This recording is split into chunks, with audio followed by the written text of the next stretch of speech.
In the sprawling Galactic Federation, where 1,000 species compete for power, prestige, and the perfect mate, one woman's choice would shake the very foundations of interstellar society. Ambassador Zara Veltheri of the Etherian Empire had rejected marriage proposals from the wealthiest Cronus merchants, the most decorated Vaxian war heroes, and even the crown prince of the Celestial Dominion. Each rejection sent shockwaves through diplomatic channels, sparking rumors of impossible standards and hidden agendas. But when security footage leaked of her sharing a quiet moment with a human, a species barely considered worthy of Federation membership, the galaxy erupted.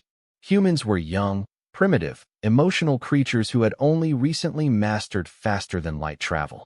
They possessed no advanced psionics, no crystalline technology, no ancient bloodlines stretching back millennia.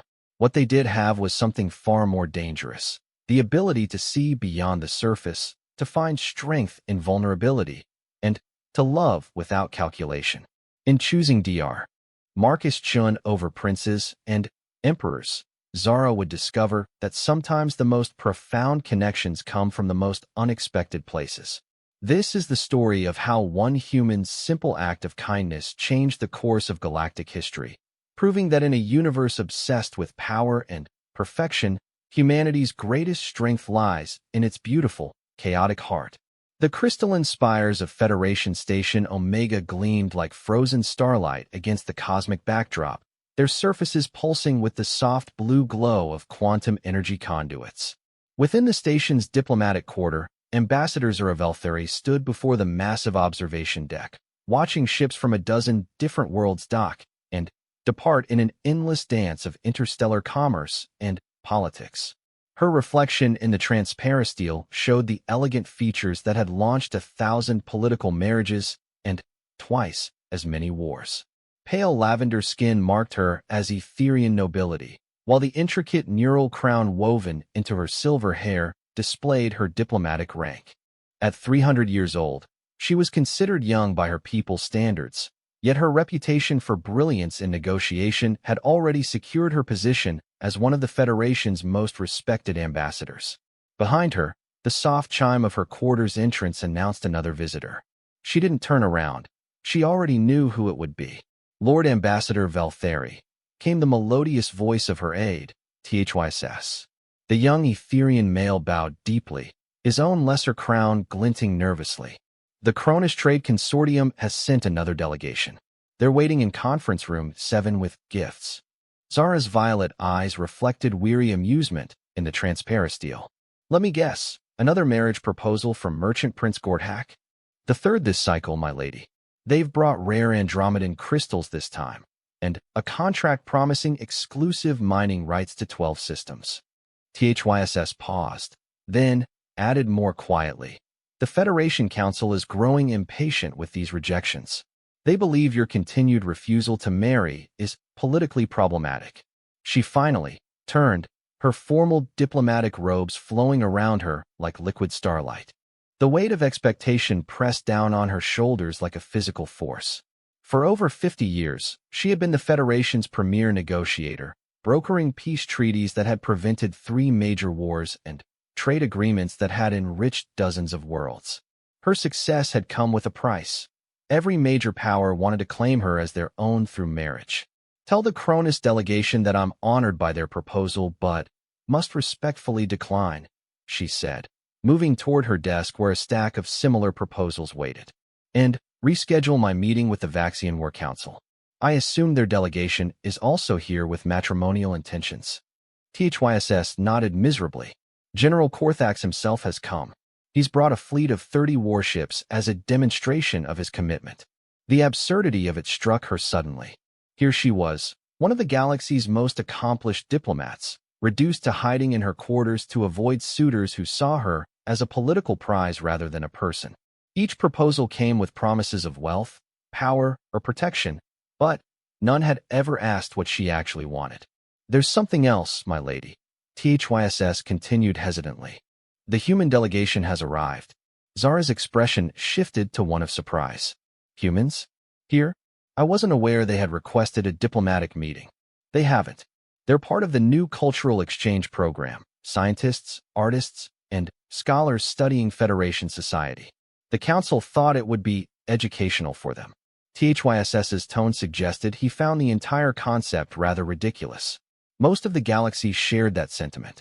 Humans had only achieved faster-than-light travel 30 years ago, making them galactic infants by Federation standards. They possessed no telepathic abilities, no advanced energy manipulation, and their technology remained primitive by galactic standards. The only reason they'd been granted associate membership was their stubborn refusal to be intimidated by older, more powerful species. Where are they being housed? Zara asked, more out of curiosity than any real interest. Deck 12, Section C. The quarters usually reserved for less prestigious visitors. She nodded absently, her mind already turning to more pressing matters. The Celestial Dominion's crown prince was arriving tomorrow, and his proposal would be far more difficult to refuse than the others. Unlike the Cronus merchants or Vaxian warriors, Prince Zeref commanded respect throughout the galaxy. His people were ancient and wise, masters of both technology and diplomacy. A marriage to him would secure her people's position for millennia. The problem was that she found him insufferably boring. As THYSS departed to deliver her latest rejection, Zara found herself drawn back to the observation deck. The view never failed to inspire her. Hundreds of ships from across the galaxy, each representing different hopes, dreams, and ambitions. Somewhere among them were vessels from Earth, carrying humans who had crossed impossible distances just to learn about the wider universe. She had read the briefings on humanity, of course. They were fascinatingly contradictory, capable of both breathtaking cruelty and stunning compassion, often within the same individual. Their short lifespans made them impulsive and emotional, traits most galactic species had evolved beyond millennia ago. Yet they had somehow managed to avoid destroying themselves and had even begun reaching for the stars. A soft knock interrupted her thoughts. She turned, expecting to see THYSS returning with news of another suitor, but instead found herself facing a human male she didn't recognize. He was tall for his species, with dark hair and kind eyes behind simple optical lenses. His clothing was utterly plain compared to the elaborate robes and uniforms she was accustomed to.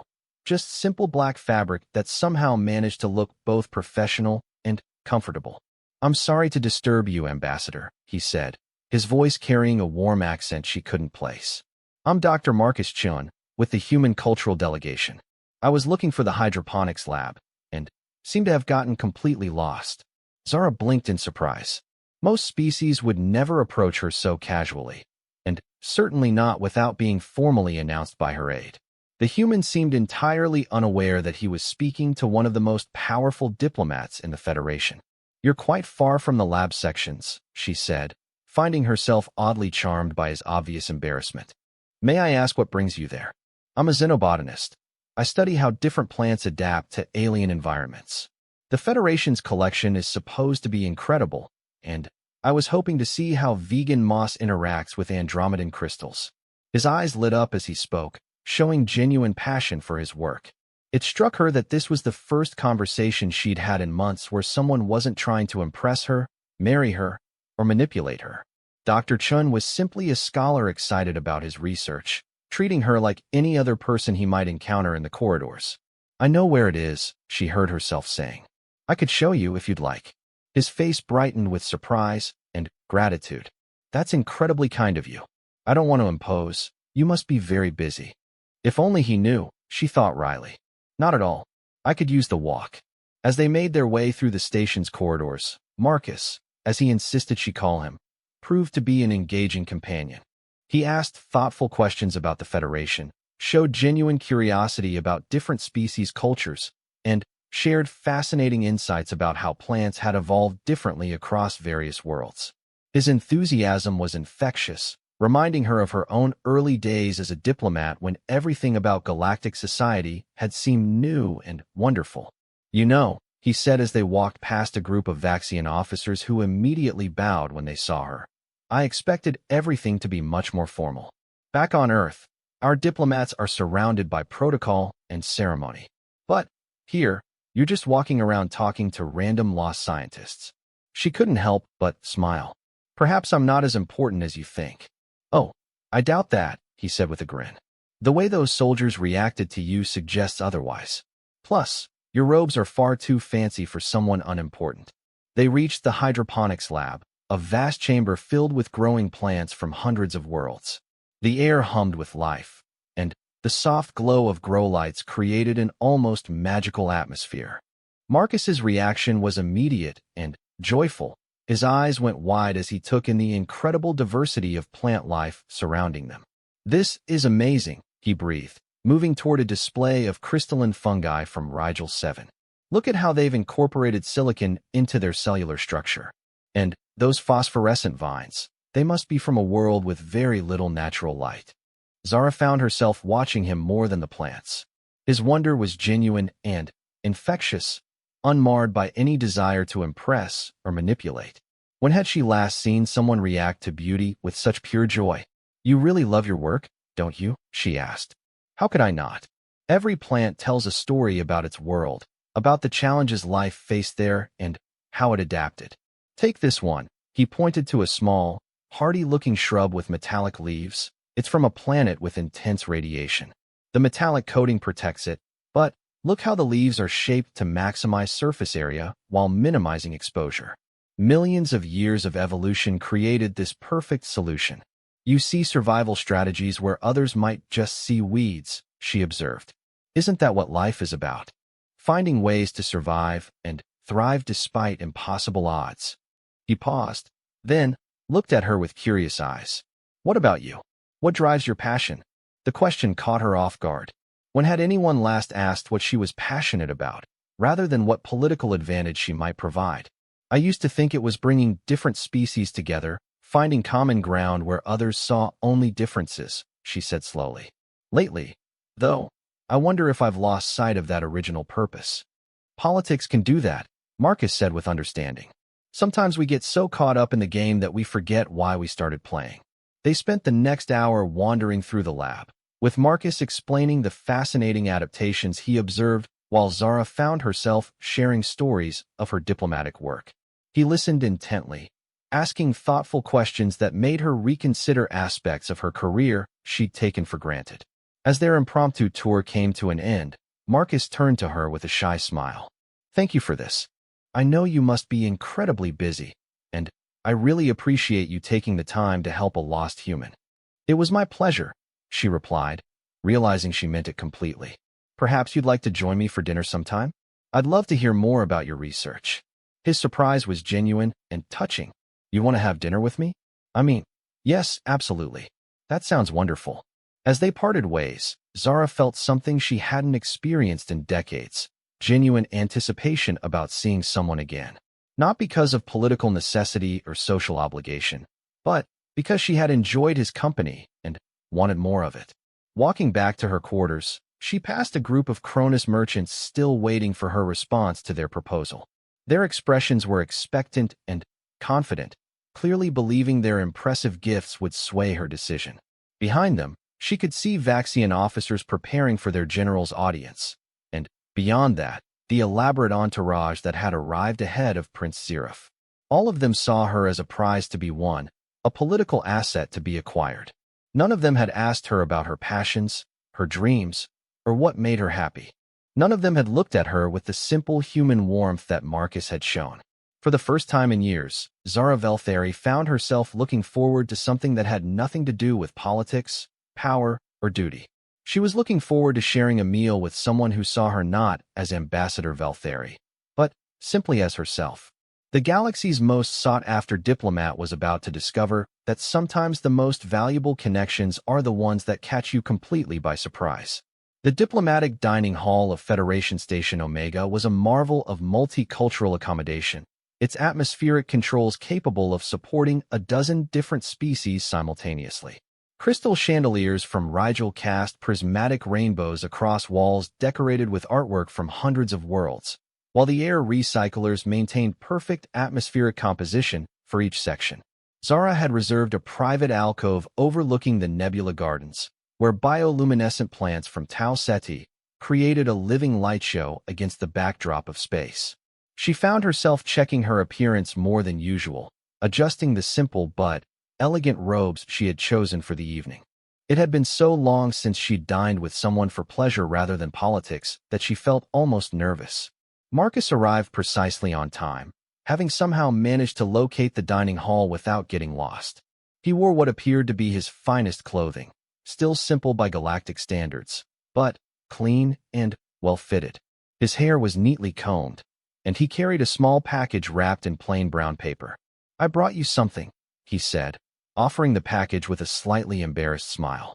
"It's not much compared to the gifts you must usually receive, but I thought you might find it interesting." Zara accepted the package with genuine curiosity, carefully unwrapping it to reveal a small potted plant with delicate blue-green leaves and tiny white flowers. "It's beautiful," she said, touching one of the soft leaves. "What is it?" "It's called jasmine, a flowering plant from Earth.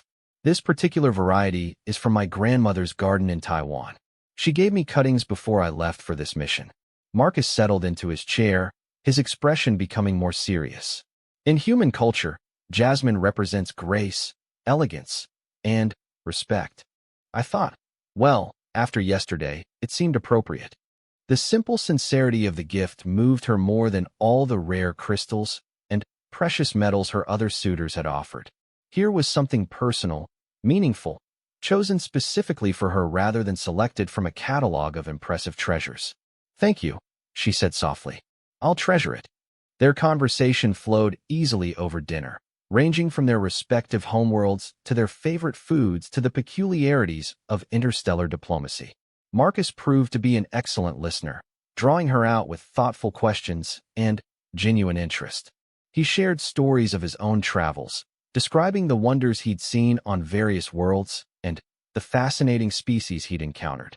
"You know," he said over dessert, a sweet Andromedan fruit that glowed softly in the dim light, "I've been wondering about something ever since yesterday. How do you do it?" "Do what?" "Navigate all the political complexity. Every conversation I have here seems to have 3 different meanings, and everyone's always calculating advantages and disadvantages. How do you keep track of it all?" Zara paused, considering the question. "I suppose after centuries of practice, it becomes second nature. You learn to read between the lines, to understand what people really want even when they're not saying it directly." "That sounds exhausting," Marcus said with genuine sympathy. "When do you get to just be yourself?" The question hit her like a physical blow. When had she last been able to simply be herself, without calculating political ramifications or diplomatic advantages? She couldn't remember. "I'm not sure I know what that means anymore," she admitted quietly. Marcus leaned forward, his expression earnest. "What did you want to be when you were young? Before all the politics and protocol?" "An explorer," she answered without hesitation, surprising herself with the immediate response. "I wanted to see new worlds, meet new species, discover things no one had ever seen before. I thought diplomacy would let me do that, and, for a while, it did. But, somewhere along the way, it became about power instead of discovery." "It's not too late," he said simply. "You could still explore. Maybe not in the same way you imagined as a child, but there are always new frontiers." Before she could respond, their intimate conversation was interrupted by the approach of several figures in elaborate military dress. Zara's heart sank as she recognized the distinctive crimson uniforms of the Vaxian Honor Guard, led by General Korthax himself. The general was an imposing figure even by Vaxian standards, standing nearly 8 feet tall with the characteristic ridge-crested skull and fierce golden eyes of his species. His uniform was adorned with honors from a dozen campaigns, and his bearing radiated the confidence of someone accustomed to absolute obedience. "Ambassador Veltheri," he rumbled in the deep, resonant voice that had supposedly once commanded 1,000,000 troops into battle. "I had hoped to speak with you this evening." Marcus started to rise, clearly intending to excuse himself, but Zara placed a gentle hand on his arm. "General Korthax, may I present Dr. Marcus Chun, the human xenobotanist." "Dr. Chun, General Korthax of the Vaxian War Council." The general's golden eyes fixed on Marcus with barely concealed disdain. "The human? Yes, I had heard your people were visiting." The pause before visiting made it clear exactly what he thought of humanity's presence in the Federation. "It's an honor to meet you, General," Marcus said politely, standing to offer a slight bow. I've read about the Vaxian military's contributions to galactic peace. Your strategic innovations in the Krellin conflicts were particularly impressive. Korthax's expression shifted slightly, clearly not expecting a human to be familiar with Vaxian military history. You study warfare, human? I study adaptation, how species and societies respond to challenges. Military strategy is just one form of adaptive response. Marcus's tone remained respectful, but showed no trace of intimidation. Indeed, the general's attention returned to Zara. Ambassador, I had hoped we might discuss the proposal my people have made. Perhaps somewhere more private. The dismissal of Marcus was implicit, but clear.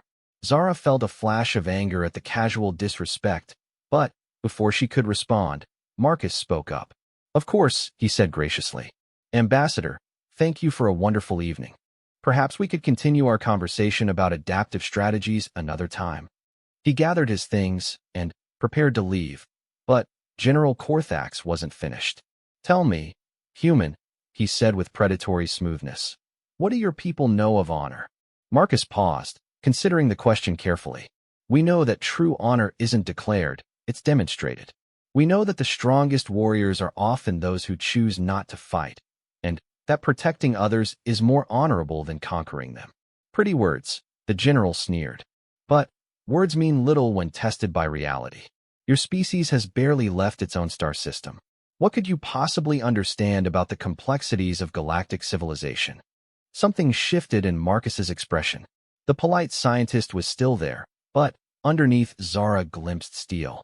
You're right that we're new to the galaxy. But being new doesn't mean being ignorant.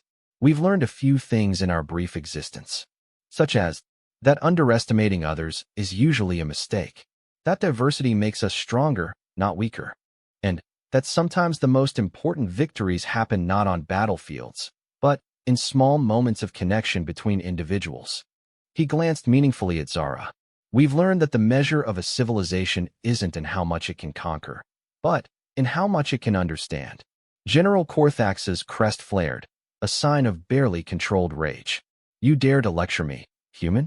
My people have maintained galactic order for millennia while yours were still hitting each other with sticks. And yet, Marcus said calmly, here we both are, sharing the same space, breathing the same air, part of the same federation. Perhaps your ancestors' sticks, and our sticks weren't so different after all. The tension in the air was thick enough to cut with a blade. Zara watched in fascination as this quiet scientist faced down one of the galaxy's most feared military leaders without flinching. There was no aggression in Marcus's posture, no challenge, just quiet confidence, and an absolute refusal to be diminished. Enough, Zara said firmly, rising from her chair. General Korthax, I appreciate your visit, but, as I've already informed your delegation, I must respectfully decline your proposal. My answer will not change regardless of how many times it's presented. The general's golden eyes flashed between Zara and Marcus, clearly calculating the implications of what he was seeing. I see, he said slowly. The great Ambassador Valtheri chooses to consort with primitives rather than consider alliances with her equals.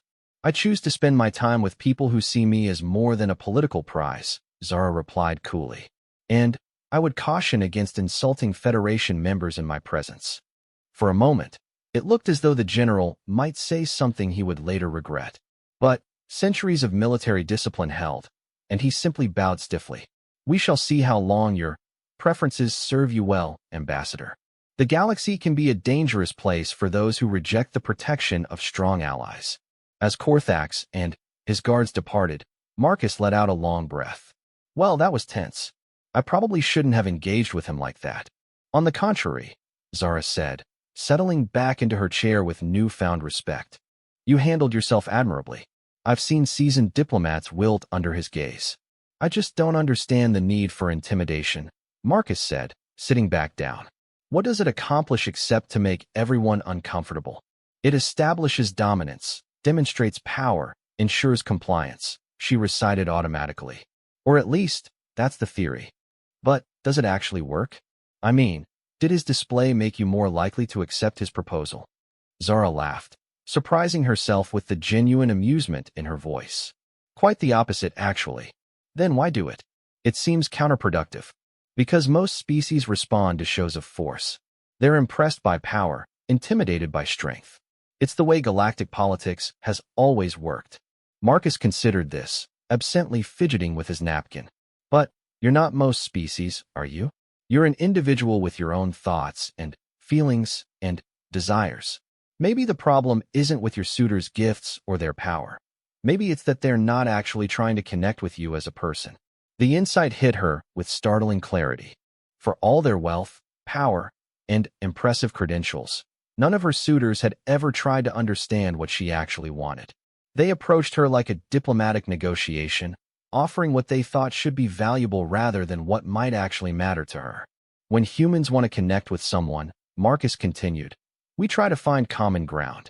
We share stories, ask questions, show vulnerability. We try to understand the other person, not just impress them. Is that what you're doing with me? She asked, genuinely curious. His cheeks flushed slightly. I suppose I am. Though I should probably clarify, I'm not trying to court you or anything like that. I mean, you're obviously incredible, but I'm just a scientist, and you're, well, you. He gestured helplessly. I just enjoy talking with you. You're interesting and kind and much more down-to-earth than I expected a galactic ambassador to be. The casual admission touched her deeply. Here was someone who found her interesting not because of her political position, but because of who she was as a person. Someone who enjoyed her company without wanting anything from her except conversation. Would you like to take a walk through the arboretum? She asked impulsively. I know you enjoyed the hydroponics lab yesterday. I'd love to, he said, his face lighting up with genuine pleasure. As they made their way through the station's corridors, Zara found herself seeing the familiar spaces through Marcus's eyes. He pointed out architectural details she'd never noticed, asked thoughtful questions about the various species they encountered, and shared observations that revealed a mind that saw patterns and beauty everywhere. The arboretum was a vast dome filled with plants from dozens of worlds, carefully arranged to create a living ecosystem that supported multiple types of life. Bioluminescent flowers provided gentle lighting, while the sound of artificial streams created a peaceful atmosphere. This is incredible, Marcus breathed, stopping to examine a grove of crystalline trees from Epsilon Eridani. Look at how they've balanced the different atmospheric requirements. These Terran oaks shouldn't be able to survive next to those methane-processing lichens, but somehow they've created harmony. Like the Federation itself, Zara observed. Different species that shouldn't be able to coexist, but somehow they make it work. Exactly. Though I imagine the politics are considerably more complicated than plant chemistry. They walked in comfortable silence for a while, following the winding paths through different biomes. Eventually, they found themselves in a quiet grove overlooking the station's main docking bay, where ships from across the galaxy created a constantly changing light show. Can I ask you something personal? Marcus said as they sat on a bench beneath flowering vines from Alpha Centauri. Of course. Are you happy? I mean, really happy, not just professionally successful. The question hung in the air between them like a challenge. Zara considered lying, giving the diplomatic answer that would maintain her image and avoid uncomfortable truths. Instead, she found herself being completely honest. No, she said quietly. I don't think I have been for a very long time. Marcus nodded as though he'd expected that answer. What would make you happy? I used to think I knew. Success, respect, achievement. But, lately, I wonder if I've been chasing the wrong things. What would you choose if you could start over? She looked out at the ships, each one representing different worlds, different possibilities. I think I'd choose connection over achievement. Understanding over power. I'd choose to be seen for who I am rather than what I represent. It's not too late for that, Marcus said softly. Maybe you don't have to start over completely. Maybe you just need to make different choices going forward. As they sat together in the gentle glow of alien flowers, Zara felt something shifting inside her. For the first time in decades, she wasn't thinking about political ramifications or diplomatic advantages. She was simply enjoying the company of someone who saw her as a person worth knowing. The galaxy's most powerful diplomats and wealthiest merchants were competing for her attention with increasingly elaborate displays of wealth and power. But here in this quiet garden, a humble human scientist had accomplished something none of them had managed. He had made her remember what it felt like to simply be herself.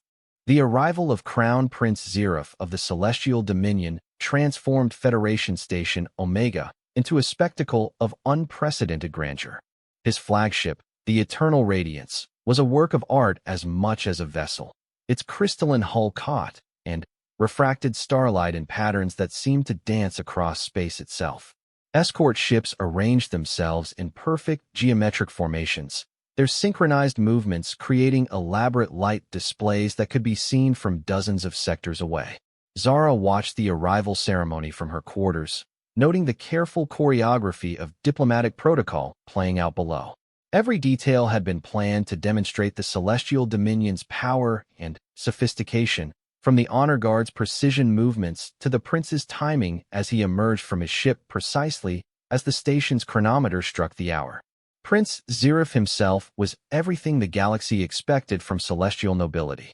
Tall and elegant, with the characteristic silver skin and luminous blue eyes of his people, he moved with the graceful confidence of someone born to rule.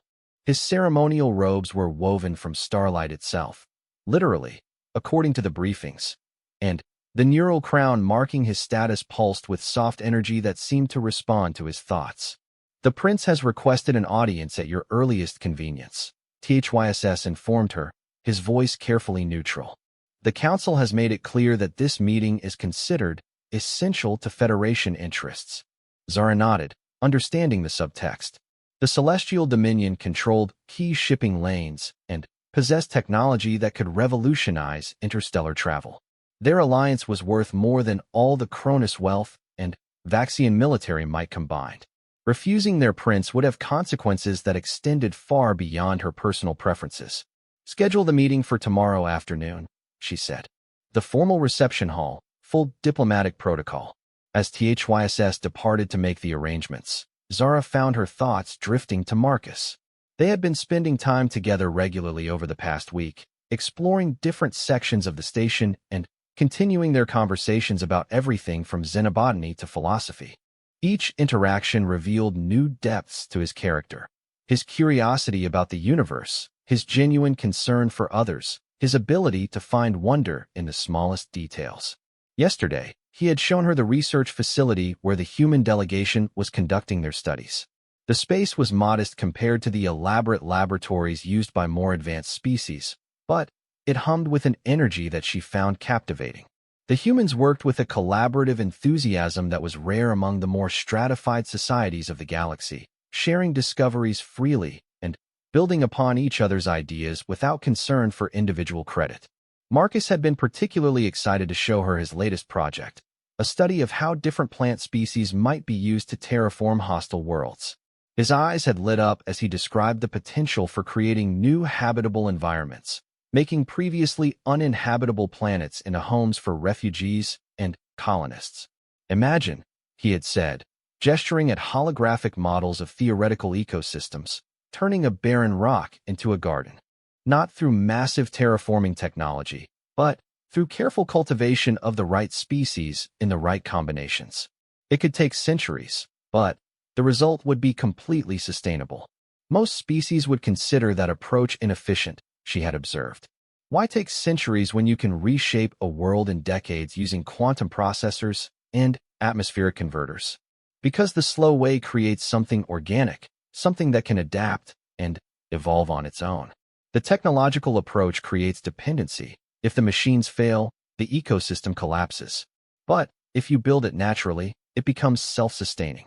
The conversation had stayed with her, not just because of the fascinating science involved, but because it revealed something fundamental about human thinking.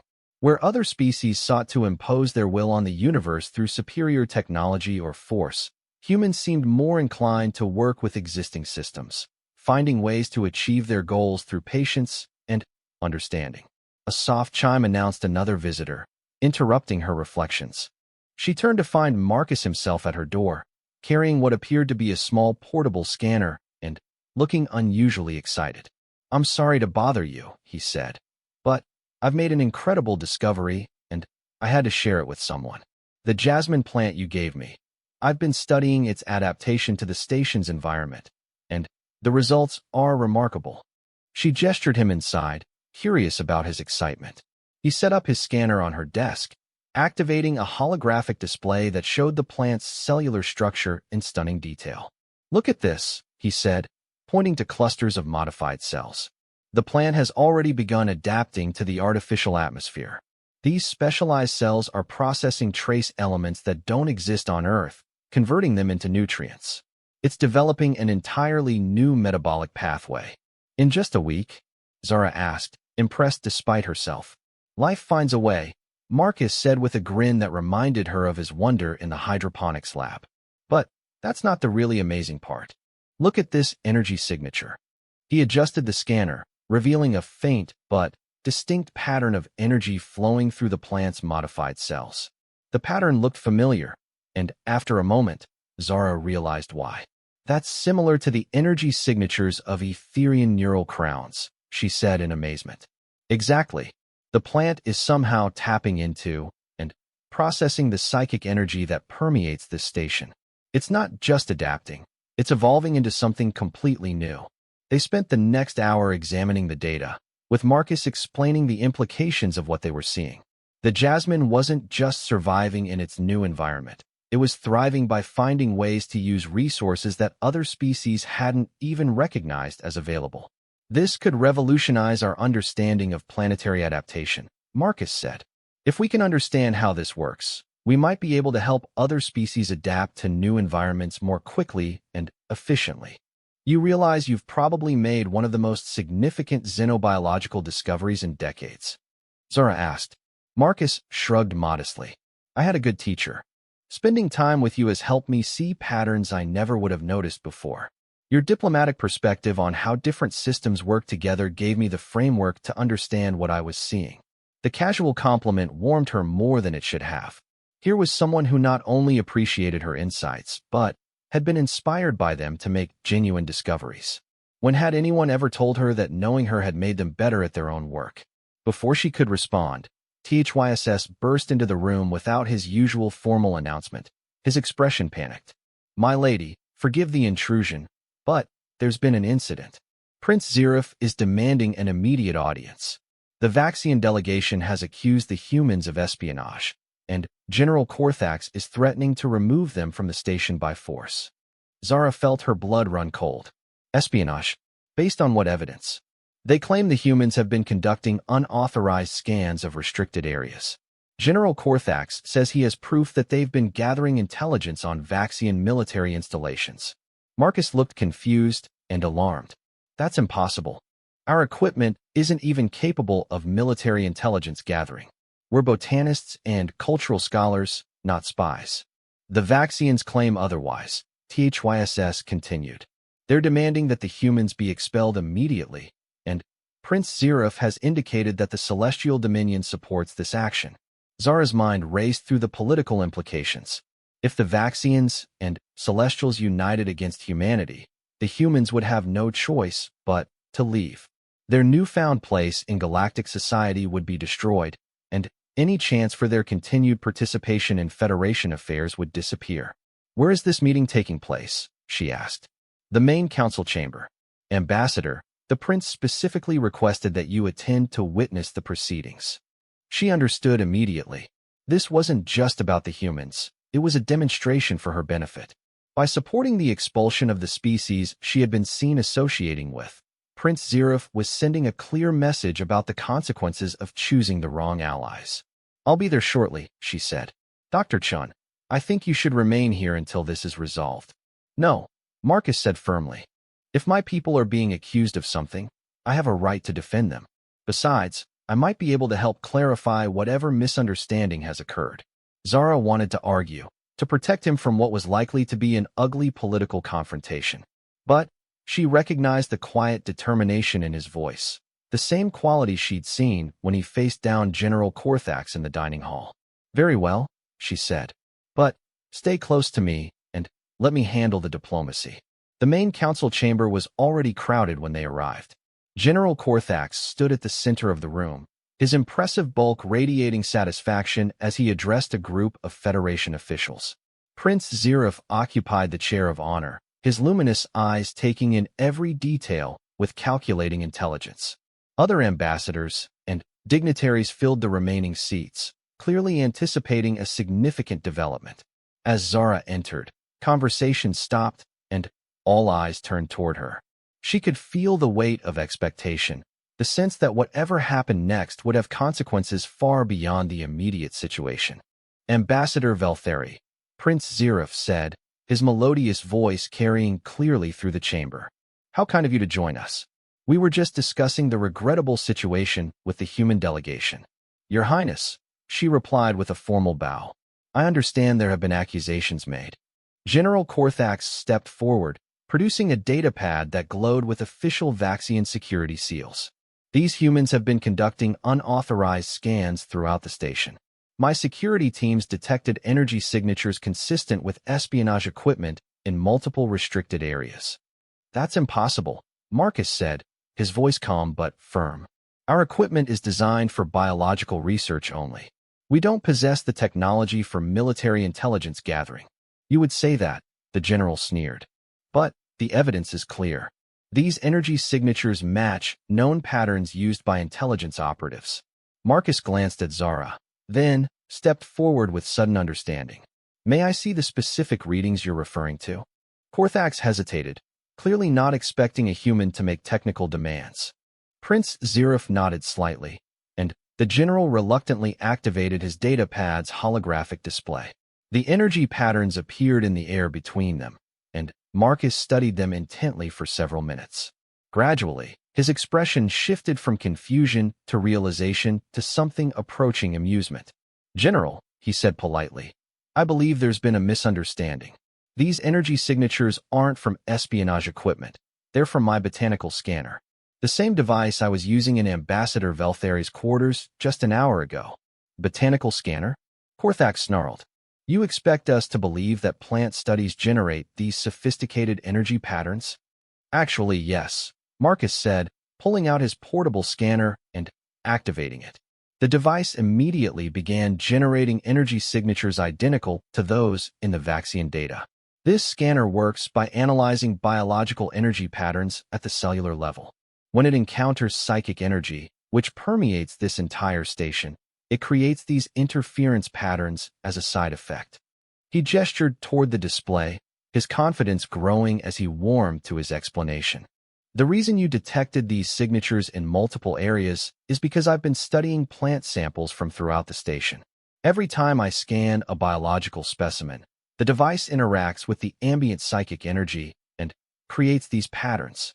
Convenient explanation, General Korthax said, but some of the certainty had left his voice. It's easily verified, Marcus replied. I have detailed logs of every scan I've conducted, complete with timestamps and biological data. You can cross-reference them with your security readings. Prince Zirif leaned forward with interest. This device of yours, it can analyze psychic energy interactions with biological matter? As a secondary effect, yes, though that wasn't its primary purpose.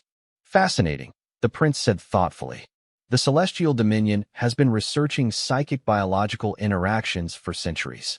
Your primitive device seems to have accidentally accomplished something our most advanced equipment struggles with. The backhanded compliment stung, but Marcus maintained his composure. Sometimes an outside perspective can reveal things that expertise might overlook. Zara watched the exchange with growing admiration. Marcus was not only defending himself effectively, but turning the conversation into an opportunity to demonstrate human ingenuity. He was showing these powerful representatives exactly what humanity could offer the galaxy, not through military might or economic power, but through fresh thinking and innovative approaches to complex problems. General Korthax, she said, stepping forward. It seems this has all been a misunderstanding. Perhaps we should focus on how Dr. Chen's discovery might benefit all our peoples rather than treating it as a security threat. The general's golden eyes flashed with frustration. He had clearly hoped to use this incident to remove the humans and demonstrate his power to Prince Zirif. Instead, he found himself looking foolish for mistaking scientific research for espionage. The matter requires further investigation, he said stiffly. But, for now, the humans may remain. Prince Zirif rose gracefully from his chair, his luminous gaze fixed on Zara. Ambassador Veltheri, perhaps we might continue our discussion in a more private setting? I believe we have much to discuss regarding future cooperation between our peoples. The invitation was politely phrased, but everyone in the room understood it as a command. As the crowd began to disperse, Marcus caught her eye and mouthed "thank you" with genuine gratitude. Walking toward her fate, Zara found herself thinking about the jasmine plant in her quarters, how it had adapted to its new environment not by changing its fundamental nature, but by finding new ways to thrive. Perhaps it was time for her to do the same. The choice she made in the next few hours would determine not only her own future, but possibly the future of human participation in galactic civilization. For the first time in her long diplomatic career, the personal and political consequences of her decision would be impossible to separate. The private conference chamber that Prince Zirif had chosen for their meeting was a masterpiece of celestial design. The walls were composed of living crystal that shifted through subtle hues in response to the occupants' emotional states, while floating light sculptures created an atmosphere of otherworldly beauty. Everything about the space was calculated to inspire awe and demonstrate the vast gulf between celestial sophistication and the crude technologies of younger species. Prince Zirif seated himself with fluid grace, his starlight robes settling around him like captured moonbeams. His luminous blue eyes fixed on Zara with an intensity that seemed to peer directly into her thoughts. "Ambassador Veltheri," he began, his voice carrying the musical tones that made celestial speech so compelling. "I must confess to some confusion regarding your recent associations." "Your Highness," she replied, though she knew exactly what he meant. "The human scientist. Dr. Chen, I believe. Your staff has been quite forthcoming about the time you've been spending together." His smile was perfectly pleasant and utterly cold. "Surely someone of your stature has more pressing concerns than entertaining academic tourists?" The casual dismissal of Marcus as an academic tourist sparked anger in Zara's chest, but she kept her expression diplomatic. "I find Dr. Chen's research fascinating. Cross-species collaboration often yields unexpected benefits." "Indeed," the prince said, rising and moving to one of the floating light sculptures. His fingers passed through the ethereal display, causing it to shift into new configurations. "Which brings me to the purpose of our meeting. I have a proposal that would benefit both our peoples enormously." "I'm listening, Your Highness." "As you know, the Celestial Dominion has recently perfected a new form of faster-than-light travel. Our quantum fold drives can reduce journey times by factors of hundreds, essentially revolutionizing interstellar commerce and communication." He paused dramatically. "We are prepared to share this technology exclusively with the Etherian Empire, in exchange for a formal alliance sealed by marriage." The offer was staggering. Access to quantum fold technology would catapult the Etherian Empire to the forefront of galactic civilization overnight. Trade routes that currently took months could be completed in days. Communication across the galaxy could become instantaneous. It was everything her people had dreamed of achieving. "Your proposal is generous," she said carefully. "What specific terms did you have in mind?" Prince Zirif turned back to her, his expression confident. "A marriage between us, naturally. You would become crown princess of the Celestial Dominion, with full authority over interstellar relations. In exchange, your people would receive complete access to our technology and the protection of our fleet. Together, we would guide the galaxy toward a more orderly future." "And by orderly you mean?" "Efficient, logical, free from the chaos that results when primitive species are given equal voice in galactic affairs." His luminous eyes seemed to glow brighter. "Surely you've noticed how the Federation's democratic ideals lead to endless debate and paralysis? A more hierarchical approach would benefit everyone." Zara felt a chill run down her spine. "Are you suggesting the Federation should be replaced?" "Not replaced, refined, streamlined. The advanced species would take their rightful place as guides and protectors, while the younger races would benefit from our wisdom and experience. It's a natural evolution of galactic society. And species that resist this refinement?" The prince's smile didn't waver, but something predatory flickered in his eyes. "Resistance would be both futile and unnecessary. Those who embrace the new order would prosper. Those who don't He shrugged elegantly. Well, natural selection applies to civilizations as much as to biological organisms. The full scope of what he was proposing hit her like a physical blow. This wasn't just about marriage or technology. It was about reshaping the entire galactic order. The Federation's principles of equality and cooperation would be replaced by a rigid hierarchy with the Celestial Dominion at its apex. You seem concerned, Ambassador, the prince observed. Surely you understand that progress sometimes requires difficult decisions. I understand that what you're describing would mean the end of freedom for billions of beings, she replied, her diplomatic mask finally slipping. Freedom is a luxury that primitive species cannot handle responsibly, he said dismissively. Look at the humans, barely capable of space travel, yet somehow granted Federation membership. Their bungling attempts at diplomacy and their emotional instability make them a danger to themselves and others. Under our guidance, they could be managed appropriately. The casual contempt in his voice ignited something fierce in Zara's chest. The humans I've observed are curious, adaptable, and innovative. Their different perspective has already led to scientific breakthroughs that our advanced species missed. You speak of Dr. Chen's accidental discovery today? The prince waved his hand dismissively. A fluke, nothing more. Random chance occasionally produces interesting results, but it's no substitute for systematic advancement. Is that truly what you believe? That innovation comes only from superiority rather than from diversity of thought? Prince Zirafa's expression hardened slightly. I believe that the galaxy needs leadership, not chaos. That guidance should come from those who have proven their worth over millennia, not from species that learned to make fire yesterday. And who decides which species are worthy of leadership? Zara asked. You? The Celestial Dominion? What gives you the right to determine the fate of others? Power gives us that right, he said simply. We have the technology, the knowledge, and the wisdom necessary to bring order to the galaxy.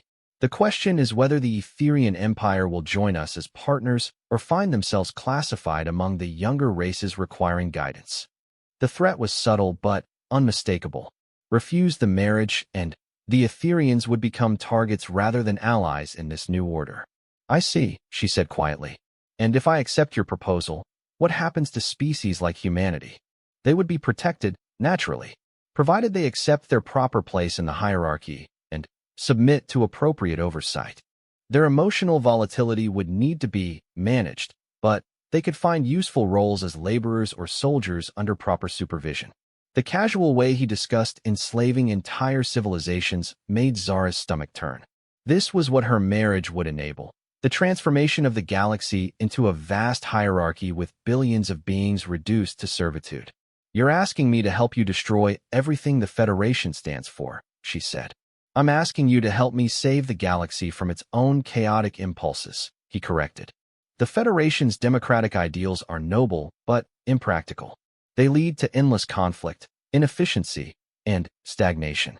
Under proper leadership, we could achieve peace and prosperity for all. Peace through submission. Prosperity through slavery. Prince Zirafa's composure cracked slightly, showing a flash of the iron will beneath his polished exterior. You're being deliberately obtuse, Ambassador.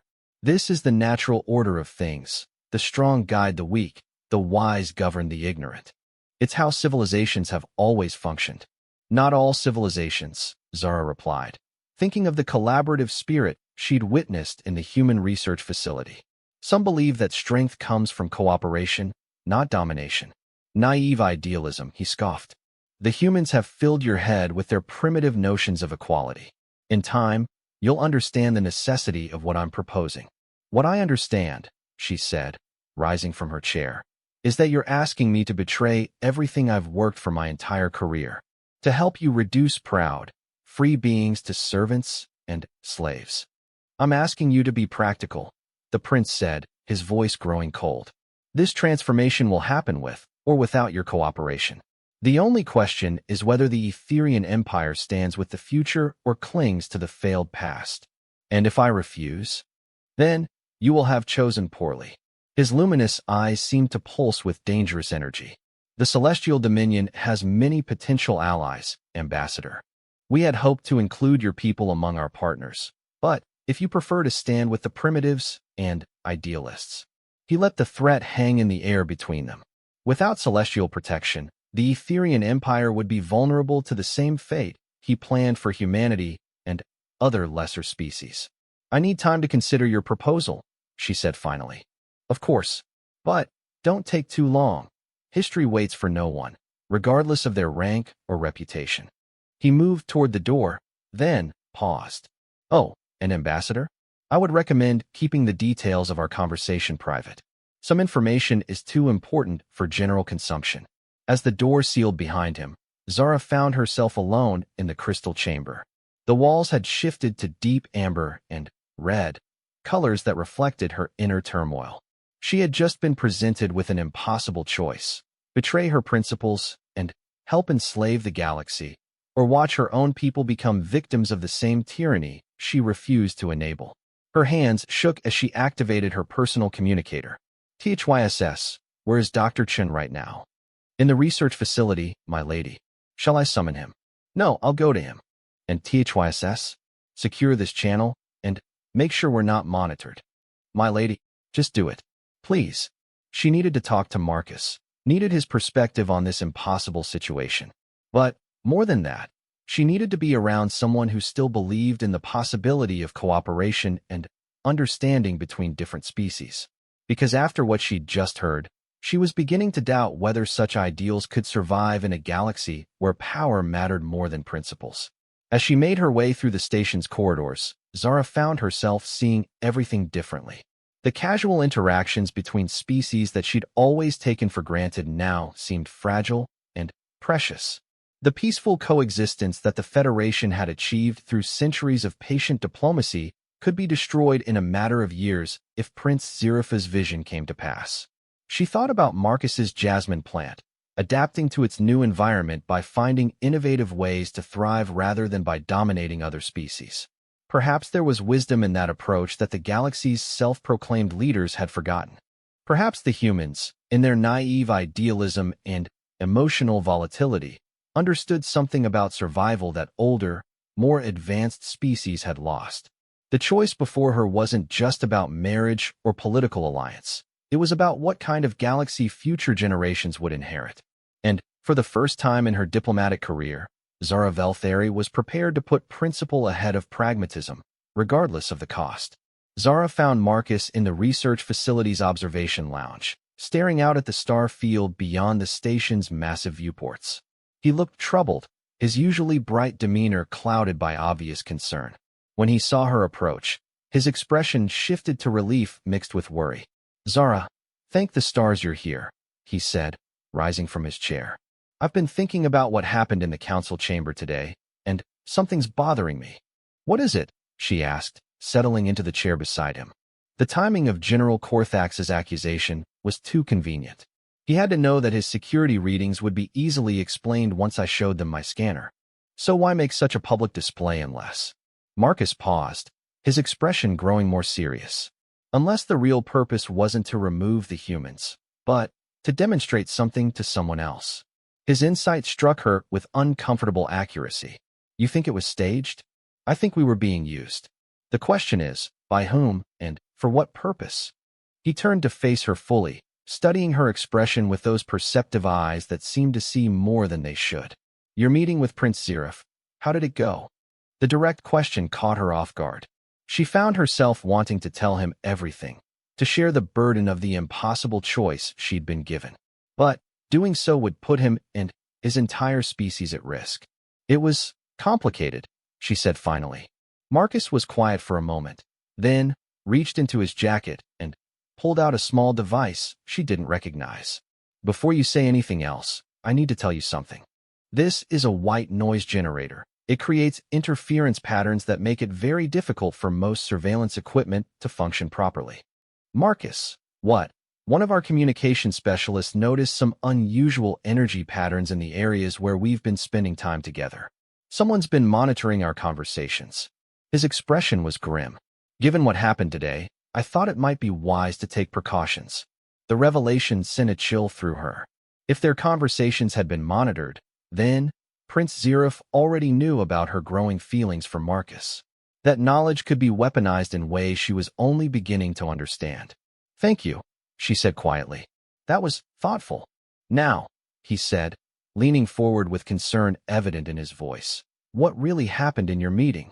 She looked into his kind eyes and made a decision that went against every instinct of diplomatic caution. "Prince Zirif offered to share quantum fold technology with my people in exchange for marriage. The technology would revolutionize interstellar travel, reduce journey times by hundreds of factors." "That's incredible," Marcus said, though his tone suggested he sensed there was more to the story. "I imagine your people would benefit enormously from that kind of advancement." "They would. But the cost." She took a deep breath, then told him everything. Prince Zirif's vision for galactic hierarchy, his plans to manage younger species, his casual dismissal of Federation ideals as naive and impractical. Marcus listened without interruption, his expression growing more troubled with each detail. When she finished, he was quiet for a long moment, staring out at the stars as if seeking answers in their distant light. "So he's essentially asking you to help him build a galactic empire," he said finally, "with your people as junior partners and everyone else as subjects." "That's a blunt way to put it, but yes. And if you refuse, both your people and mine become targets for his refinement process." She nodded, unable to speak past the tightness in her throat.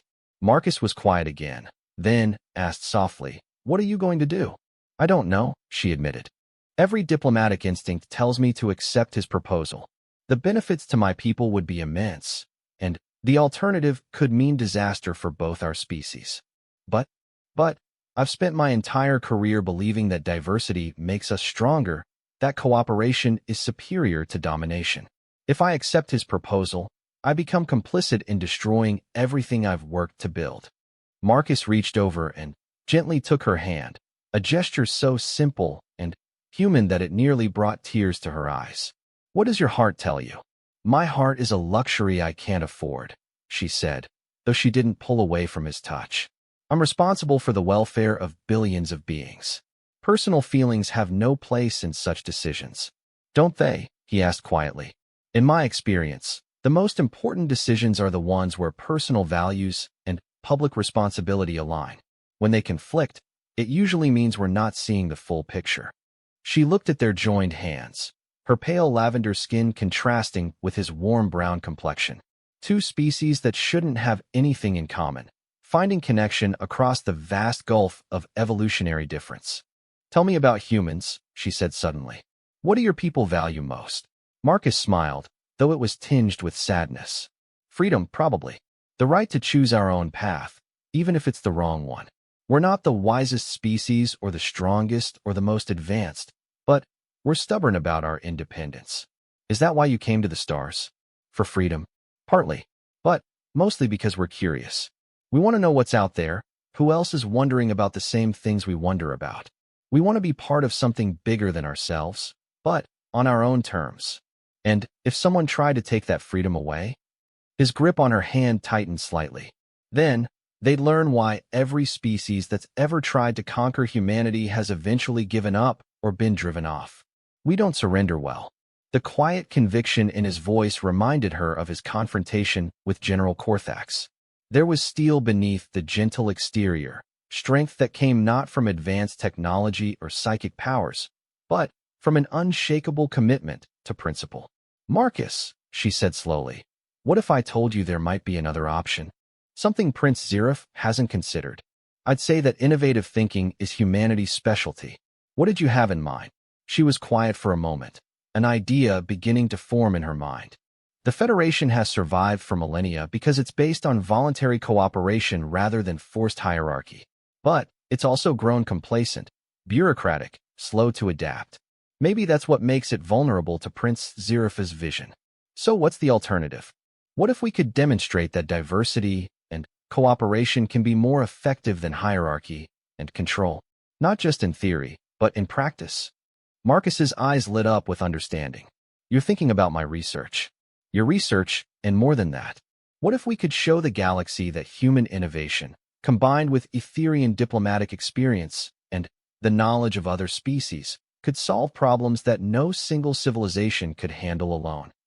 A proof of concept for true cooperation, Marcus said, his excitement growing.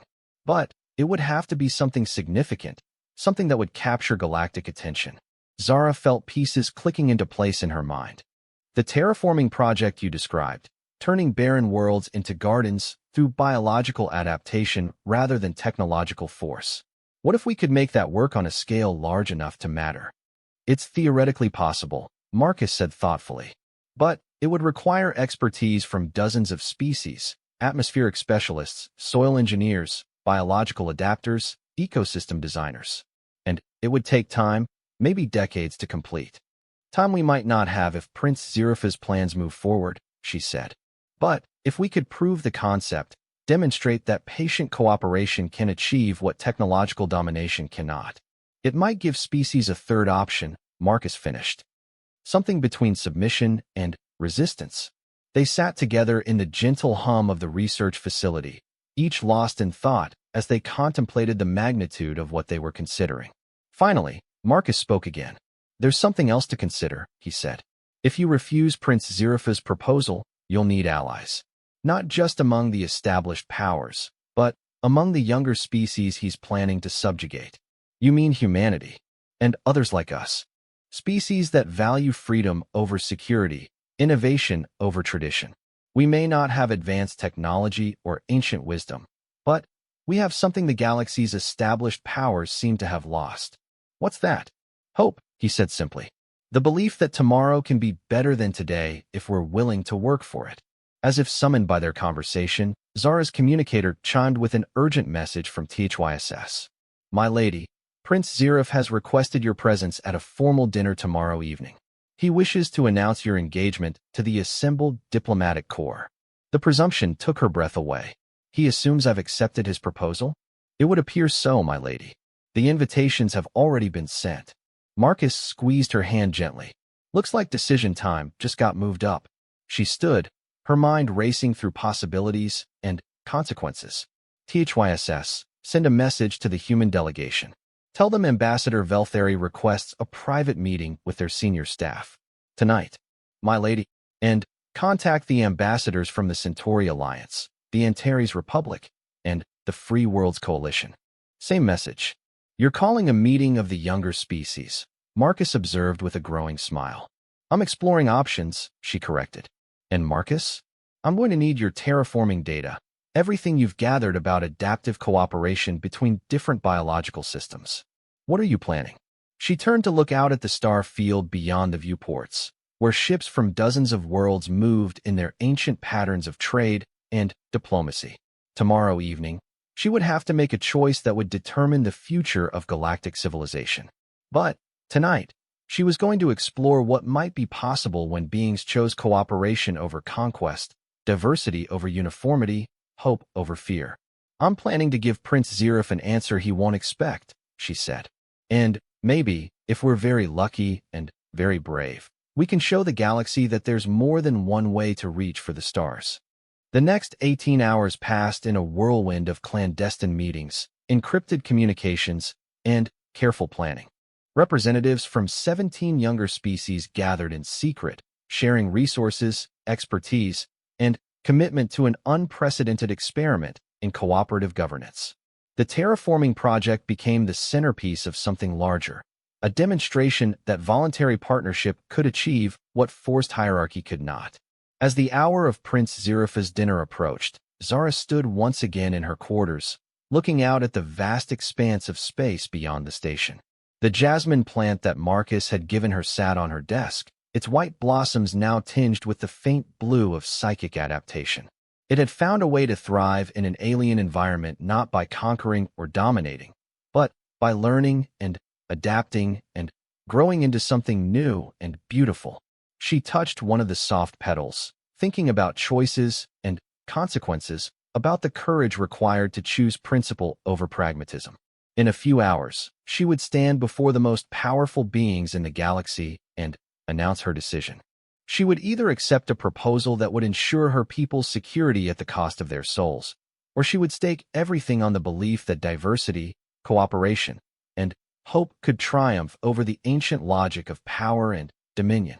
The choice, when it came, proved easier than she had expected, because she had learned something from a human scientist who found wonder in plants and saw strength in vulnerability.